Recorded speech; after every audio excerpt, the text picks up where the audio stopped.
After getting eliminated, Hit was super calm, because pretty much what he expected happened. With what he did with Jiren, the most likely outcome would be him getting eliminated.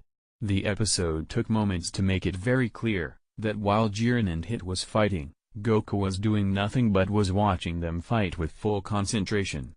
When two Namekians of U6 tried to interfere, Gohan and Piccolo made sure they couldn't, allowing Goku to minutely observe the fight.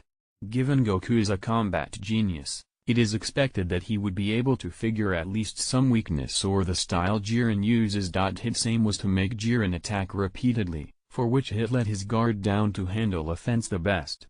He did that hoping someone like Goku would observe and pick up what Jiren is really about, and I'm guessing Hit was indeed successful in that part.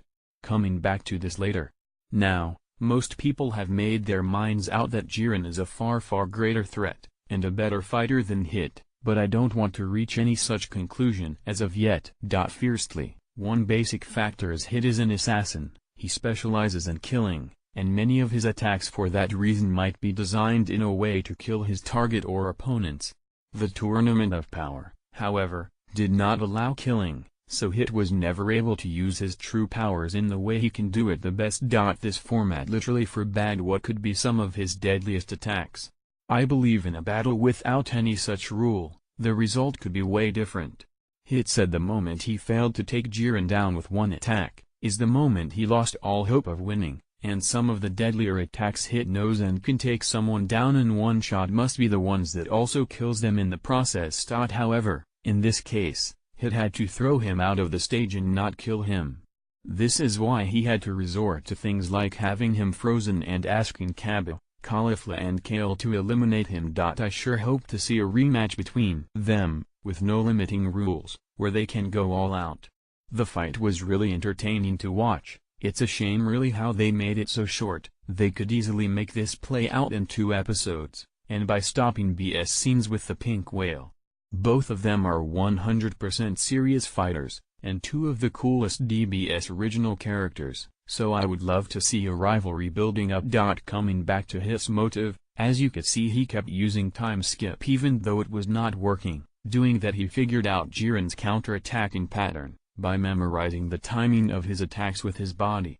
That ultimately allowed him to land that one blow, and lock Jiren into a time cage.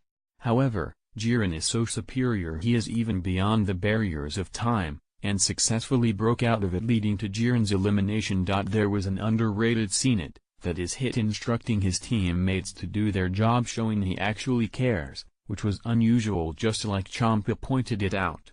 It might have been the character turning point of Hit into becoming a good guy from an assassin. Although Hit did not say it, like I mentioned before, he knew if he went all out Goku would be able to figure Jiren out, and we know there's a good sense of understanding between Hit and Goku. In last tournament, Hit even willingly lost to Monaka seeing Goku quit.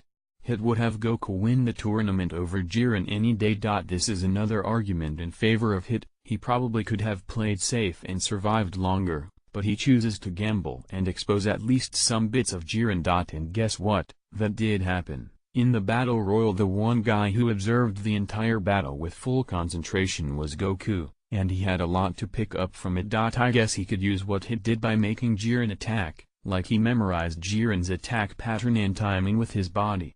Meaning there's a level of systematic reaction coming from Jiren. Other than that there might be a lot of things Goku got, that he will eventually reveal, but was not meant for us the audiences to detect. It appears he has some psychic and telekinesis abilities, some of the lesser explored area in Dragon Ball.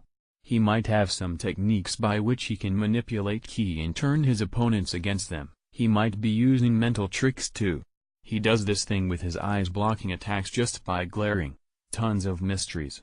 We can actually break some of it down and make predictions, but that would require another video. Maybe I'll do that later. However, what I think is Jiren is not about sheer power only, he certainly has a next level technique, and I wonder how effective he would remain once that gets cracked.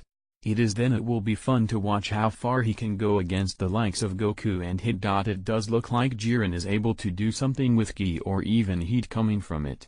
Like, look at this attack, Jiren catches Ultra Instinct Goku's punch. He didn't attack yet, but looks like he was able to either drain or absorbs Goku's energy, because even before he had attacked Goku, eyes were already black again. His ki also starts flaming at that point. Is it something like Jiren absorbs ki from the encounters? Or manipulates it and ki to direct it towards his defense point, like the punch gets attracted to his hand for perfect defense? Him being able to instantly read mind, maybe even weaken or influence his opponent's mind, and his body reacting to his opponent's mind could be a possibility that could explain how he is able to get in the perfect defense position before the attack. This could also be the reason he was struggling a bit against Ultra Instinct Goku, because in this case the body reacts before mind. Ultra Instinct is about the body moving on its own without having to go through the mind processing. It takes calculative decision on its own. Anyways, I do think the encounter of this episode helped Goku, and might be resourceful when he fights Jiren again.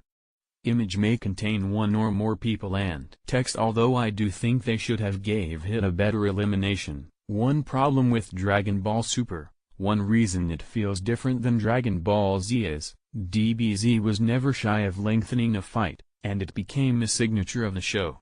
I believe Dragon Ball Z would never end a fight between two of the strongest in one episode.